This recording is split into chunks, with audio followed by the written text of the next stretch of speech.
Jésus a besoin d'un corps pour parler. Voilà pourquoi la Bible déclare: oh Dieu, tu n'as ni agréé ni sacrifice ni holocauste, mais tu m'as fait un corps, Seigneur, afin de faire ta volonté. On s'en vient pas au bout de la Bible.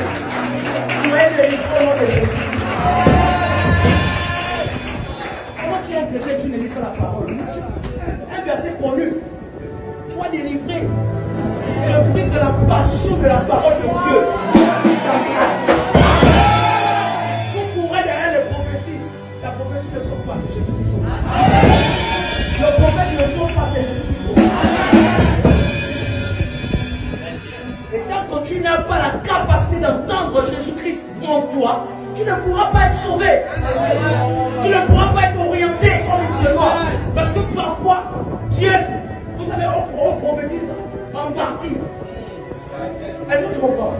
Mais celui qui a le tableau de bord de David sur le Saint-Esprit, j'aimerais dire à une personne que tu dois écouter le Saint-Esprit. Amen. Et lorsque le Saint-Esprit entre en vous, il fait quoi? Il dispose toutes choses. Regardez, c'est comme une nouvelle affectation que l'on fait. Et lorsqu'on fait une nouvelle affectation, la personne doit faire quoi? On doit ranger le plus. Pour se sentir, il vous donne le dégoût du péché.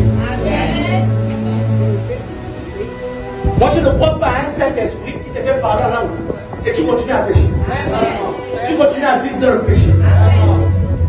Le Saint-Esprit, la première mission de l'Esprit de Dieu, c'est de faire dégoûter le péché. Haïr l'iniquité. Amen. Si tu n'as pas encore arrivé à cette dimension-là, papa, remets-toi en question. Parce que l'Éphésiens 1 à partir du verset 13 nous dit une chose: que l'Esprit de Dieu est le cache de notre héritage. Amen. Ça veut dire que lorsque le Père de Jésus-Christ est parti, il t'a laissé un gage. Si on te laisse un gage, c'est-à-dire que la personne te doit. Quand tu dois une personne, on fait quoi? On laisse un gage. Tu laisses un gage pour la personne. Vous dites que je reviendrai solder ma dette. Quand Jésus-Christ est parti, il vous a laissé le Saint-Esprit pour vous dire qu'il reviendra solder sa dette.